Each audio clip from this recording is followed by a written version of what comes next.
Bien, ahora vamos a hablar del hueso frontal. Este hueso frontal es un hueso impar, simétrico y localizado en la línea media. Va a formar parte de lo que serían los huesos del neurocráneo, que son 8 huesos que se van a encontrar formando todo lo que serían las coberturas externas del encéfalo. Este hueso va a estar localizado en la porción superior y anterior del cráneo, formando lo que sería la frente y parte de lo que sería la calota craneana, que está revestida normalmente por el cuero cabelludo y que está cubriendo lo que sería la porción anterior del encéfalo, más precisamente el lóbulo frontal del cerebro. En cuanto a sus articulaciones, vamos a ver que este hueso se va a articular con varios huesos, tanto del neurocráneo como huesos del viscerocráneo, que forman el esqueleto de la cara. Entonces, lo que vamos a ver es todas esas articulaciones, para lo cual vamos a girar un poco este cráneo, y lo que vamos a encontrar es la primera de las articulaciones, que como se está viendo aquí es con los parietales. Bien, como estamos viendo aquí, el hueso frontal aparece en un color rojo y los parietales van a aparecer en un color verde. Esa sutura de ahí la conocemos como sutura coronaria, también conocida como sutura frontal. Se va a articular además a los lados con dos huesos. Este que están viendo en un color azulado va a ser el ala mayor del esfenoides. Y este hueso que ven en verde va a ser el hueso malar, también conocido como cigomático. Se va a articular además aquí adentro, en la parte más profunda de la órbita, con lo que sería el ala menor del esfenoides. Y en la cara medial de la órbita, también conocida como cara nasal de la órbita, se va a articular con varios huesos. Yendo de anterior hacia posterior, vamos a ver que se articula con los huesos propios de la nariz. Un poco más hacia atrás o hacia posterior se va a articular con lo que sería el hueso maxilar a través de su apófisis frontal. Más atrás se va a articular con los huesos lagrimales, también conocidos como unguis. Y todavía más atrás, en color morado, como estamos viendo aquí, se va a articular con lo que sería el etmoides. Por tanto, este hueso frontal se va a llegar a articular con otros 7 huesos. Antes de pasar a ver las porciones específicas de este hueso, cómo está dividido, cuáles son sus bordes, las partes que lo componen y qué características anatómicas tiene, vamos a hablar un poco más acerca de lo que sería su posición dentro del cráneo y su relación con los puntos craniométricos. En la parte anterior vamos a encontrar un punto craniométrico que es conocido como glabela, también conocido como eminencia frontal media. Lo vamos a ver al ver las eminencias, porciones o relieves que tiene este hueso, pero es uno de los puntos craniométricos utilizados. Otro punto craniométrico que tiene este frontal lo vamos a ver arriba. Lo vamos a encontrar aquí, en el punto en el cual este hueso frontal se va a articular con ambos parietales. Vemos en verde claro el parietal derecho y en un verde un poco más oscuro el parietal izquierdo. Esos dos se articulaban por una sutura, que es la sutura sagital. Cuando esta sutura sagital va a juntarse o a unirse con esta que es la sutura frontal, va a formar un punto craniométrico conocido como bregma, que era el punto en el cual se encontraba en el recién nacido la fontanela bregmática, también conocida como fontanela anterior o fontanela mayor. A los lados se va a encontrar también configurando otro punto craniométrico, que es el conocido como pterion, que es este punto que tiene una forma de una H, donde se van a juntar el frontal, el parietal, la porción escamosa del temporal y las alas mayores del esfenoides. Bien, ahora sí vamos a pasar a ver este hueso frontal a detalle, para lo cual vamos a proceder a desarticular de los demás huesos.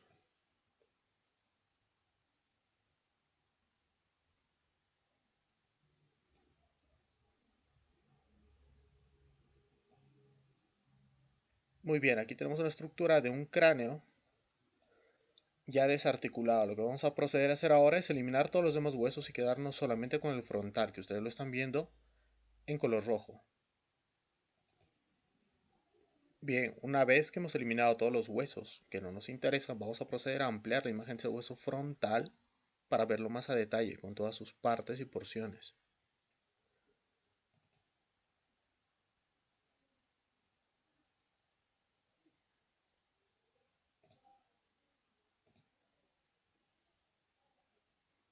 Muy bien, aquí tenemos el hueso frontal en la posición anatómica en la cual encontraríamos normalmente. Vamos a ver ahora cómo está dividido para su estudio. Esta es una división que hacemos nosotros dentro de la anatomía para ver qué partes tiene este hueso frontal. Bien, aquí tenemos a nuestro hueso frontal dividido en sus tres partes o porciones. Vamos a tener una porción vertical, también conocida como escama del frontal, una porción horizontal, también conocida como porción orbitaria, que es la que la vamos a ver aquí abajo, y vamos a tener una tercera porción que aparece en algunos libros, que es la porción nasal, la que está relacionada con lo que sería la articulación con los huesos propios de la nariz y va a formar parte de la porción superior de lo que sería la cavidad nasal. Vamos a empezar además a nombrar los tres bordes que tiene. Este borde que vemos en la parte superior y lateral, limitando lo que sería la escama, se conoce como el borde superior. A través de este borde, nuestro hueso se va a articular con lo que serían los parietales, como vamos a ver a continuación.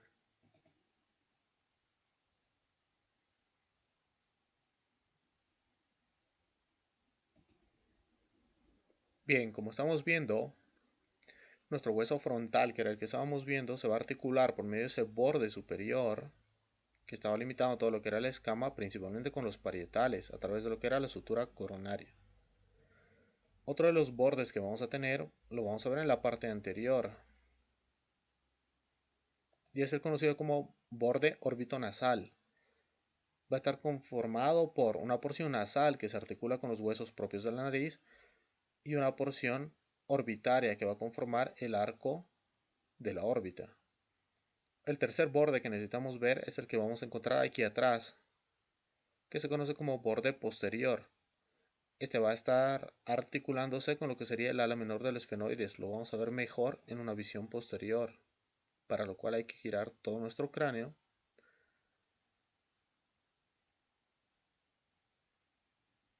y eliminar este hueso parietal de forma tal que podamos ver un poco mejor cómo se articula con el ala menor del esfenoides. Bien, como se ve, hemos procedido a quitar lo que sería el parietal derecho. Por tanto, estamos viendo lo que sería la porción posterior o endocraneal de ese hueso frontal. Como estamos viendo, este de aquí es el conocido como borde posterior, que se está articulando con estas estructuras que son las alas menores del esfenoides, que aparecen en este caso en un color azul grisáceo. Vamos a ver también que hay una escotadura central, también conocida como escotadura del etmoides o escotadura etmoidal, con la cual se va a relacionar ese borde posterior con lo que sería el hueso etmoides, que lo estamos viendo aquí en un color morado. Esas serían entonces las tres líneas o tres bordes que tiene este hueso frontal.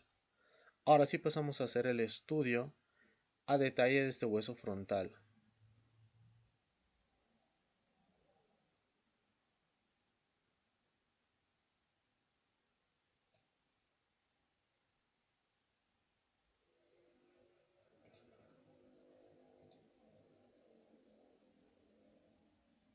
Bien, vamos a proceder entonces a centrar nuestro hueso frontal de forma tal que podamos pasar a ver todas las estructuras que lo componen. Quitamos todos los huesos que no nos sirven y nos quedamos solamente con el hueso que nos interesa, que es el hueso frontal. Bien, este hueso frontal va a tener varias características o varias estructuras anatómicas que vamos a ir nombrando.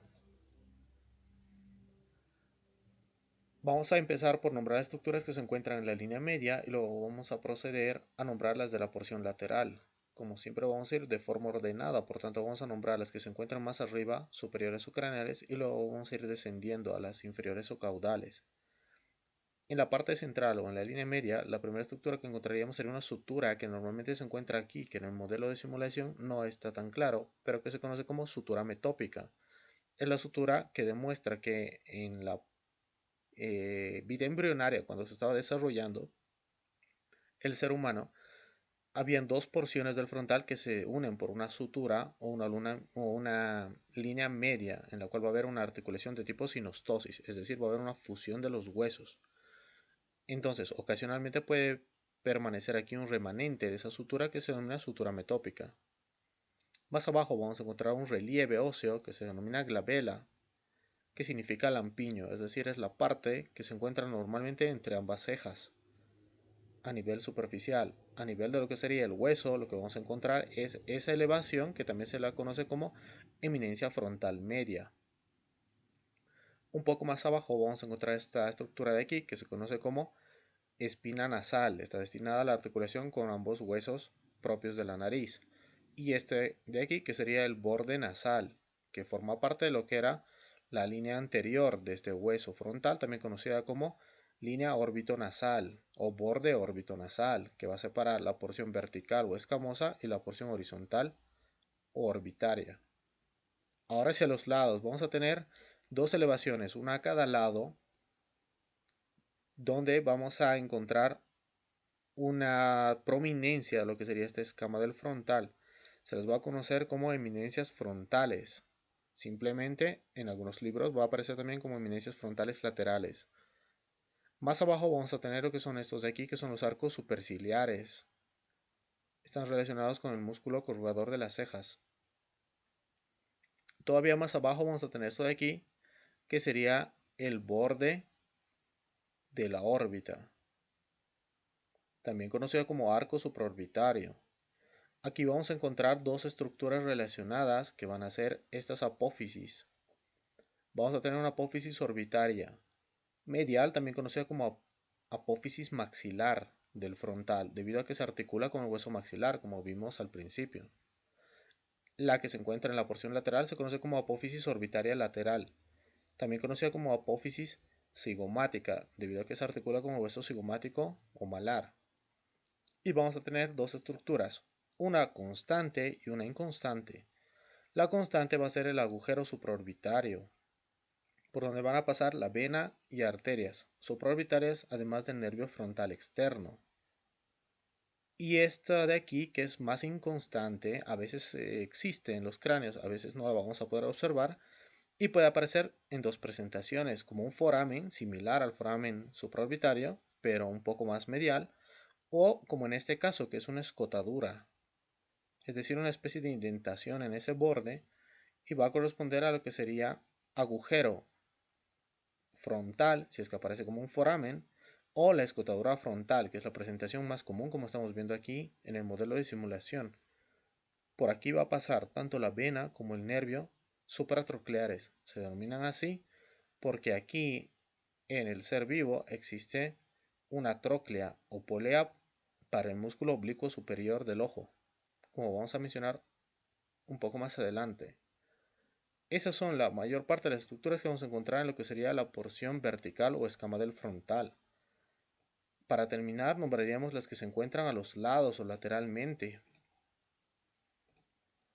Estas van a ser una superficie más o menos triangular que se denomina cara temporal, debido a que va a formar parte de lo que sería la fosa temporal. La vamos a ver de manera completa aquí. Bien, como decíamos, esta parte que se conoce como cara temporal va a formar parte de toda esta estructura que se conoce como fosa temporal, que aloja al músculo temporal envuelto por su aponeurosis, que tiene el mismo nombre, aponeurosis temporal. Por esta razón va a tener dos estructuras que son las líneas temporales. Esta es la línea temporal superior y esta es la línea temporal inferior. La línea temporal superior está relacionada con la aponeurosis del músculo temporal y la línea temporal inferior está relacionada con este músculo temporal, dándole un sitio de inserción a sus fibras musculares. Bien, una vez explicado esto, siguiendo con lo que es la cara exocraneal, es decir, la superficie que está por fuera del cráneo, la que está relacionada bien sea con el cuero cabelludo o con la piel, vamos a empezar a hablar de las estructuras que están localizadas en la parte inferior, también conocida como porción orbitaria del frontal, para lo cual necesitamos retirar para ver de forma más clara todos estos huesos del viscerocráneo o del esqueleto facial. Bien, como vemos, una vez que retiramos eso, vamos a ver la porción superior de las órbitas,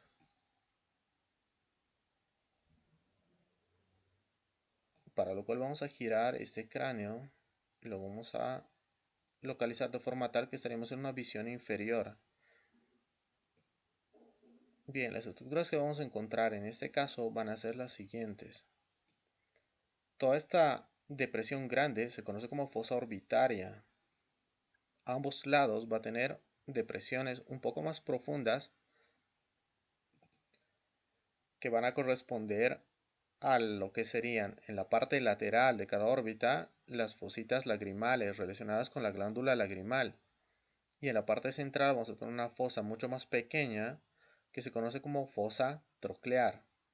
Esta fosa troclear va a estar relacionada con la espina troclear, que en ocasiones aparece y en ocasiones no, es decir, es una estructura inconstante que está relacionada con lo que sería la tróclea o polea para el tendón del músculo oblicuo superior del ojo. También se puede ver esto de aquí, que era el borde supraorbitario, con las estructuras que hemos mencionado, el agujero supraorbitario y la escotadura frontal. A los lados vemos esta superficie que es por la cual se va a articular tanto con lo que sería el ala mayor del esfenoides como con lo que sería el hueso malar o cigomático. En la parte central de esta estructura,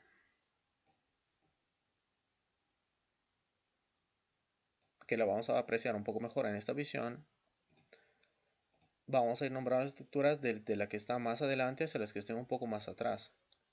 Las estructuras que se van a encontrar más adelante van a ser lo que sería el borde nasal. Más atrás vamos a encontrar lo que se conoce como espina nasal y un poco más atrás vamos a encontrar lo que se conoce como escotadura etmoidal. A los lados de la escotadura etmoidal vamos a encontrar primero estas que son las aperturas del seno frontal. Este frontal o hueso frontal va a tener un espacio dentro, una cavidad aérea que está relacionada con los senos paranasales, que también se van a encontrar en otros huesos como el etmoides, el esfenoides y el maxilar. Y la apertura de ese espacio aéreo que se encuentra ahí en medio de lo que sería la escama del frontal se va a denominar seno frontal. Esta va a ser su abertura. Vamos a ver además unas hemiceldillas, es decir, espacios que conformarían también unos espacios huecos. Como están a la mitad porque son completados por lo que sería el etmoides, no se denominan celdillas completas, sino son hemiceldillas. En este caso son las hemiceldillas del frontal.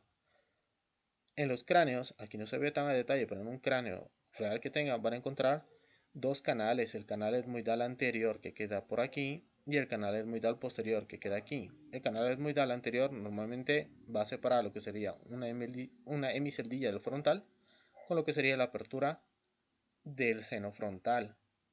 ¿Para qué va a servir ese canal etmoidal anterior? Va a servir para lo que sería el transcurso o el paso de lo que serían venas y nervios etmoidales anteriores, también conocidos como nervios nasales internos. El canal etmoidal posterior, por su parte, va a servir para lo que serían los vasos y nervios etmoidales posteriores, también conocidos como nervios esfenoetmoidales o nervio etmoidal de Luschka. Por tanto, van a servir para el paso de estructuras vasculares y nerviosas del mismo nombre. Nervios y arterias, venas etmoidales anteriores, nervio, vena y arteria etmoidal posterior. Y estas son todas las estructuras que nos interesa ver en lo que sería la cara inferior u orbitaria. Tenemos que pasar ahora a lo que sería la porción endocraneal, es decir, la que se ve por dentro del cráneo. Para esto tenemos que girar nuestro modelo de simulación de forma tal que lo que podamos enfocar sea la cara interna. En esta cara interna vamos a encontrar en la línea media lo que se conoce como surco del seno sagital superior. Está relacionado con el seno venoso sagital superior. Ambos bordes de esta depresión o surco se van a unir y luego va a aparecer una protuberancia lineal que se conoce como cresta del frontal. Sirve para la inserción de la hoz del cerebro, que es un engrosamiento de las meninges que va a dividir en dos mitades ambos hemisferios, o va a dividir ambos hemisferios cerebrales, un hemisferio cerebral derecho y un hemisferio cerebral izquierdo. En este caso sus porciones frontales, que son las que contactan con la cara interna o endocraneal de ese hueso frontal. Ambos lados, en lo que correspondería en la parte externa a lo que eran las eminencias frontales, vamos a tener las fosas frontales. Un poco más abajo, volviendo a lo que era la línea media, donde habíamos visto este surco, que era el surco del seno sagital superior, y esta que era la cresta del frontal, encontrábamos un agujero, que es el agujero ciego. Se encuentra justo por delante de lo que sería la apófisis crista de Galli del etmoides, que en este caso ha sido retirado. Y un poco más detrás encontraríamos todo esto de aquí, que es la escotadura etmoidal. Como estamos diciendo, todas estas estructuras se van a encontrar relacionadas con lo que sería el hueso etmoides, el cual vamos a colocar ahora para ver la relación que tiene con este frontal. Bien, como vemos, ahora hemos colocado este hueso etmoides para que se vea un poco más la relación que tiene con este frontal. Les vamos a poner los colores para diferenciar uno de otro. Entonces, como vemos en la escotadura etmoidal se va a encontrar este etmoides, y esta estructura, que es conocida como crista de Galli, va a tener justo por delante el agujero o foramen ciego, que en este caso no se aprecia bien por el simulador, que no tiene tanto detalle. Sin embargo, es importante saber que ahí se encuentra lo que sería la vena emisaria de Espirilo, que es también conocida como vena frontoetmoidal. Una vez que retiramos este etmoides, podemos volver a colorear nuestro hueso de forma normal para ver estas, que son las eminencias orbitarias. En la cara inferior correspondían a lo que eran las fosas orbitarias que habíamos visto en la parte de adelante. Aquí se van a denominar eminencias orbitarias debido a que tienen una convexidad hacia arriba, una convexidad hacia lo que sería el interior del cráneo. Van a tener una serie de elevaciones y depresiones que son conocidas como eminencias mamilares, todas esas que están elevadas, y todas las depresiones se conocen como impresiones digitales. Y con eso hemos acabado lo que sería el hueso frontal.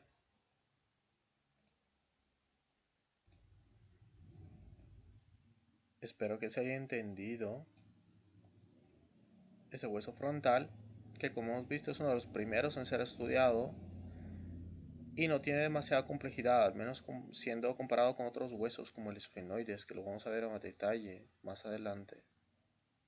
Pues eso sería todo con este hueso frontal.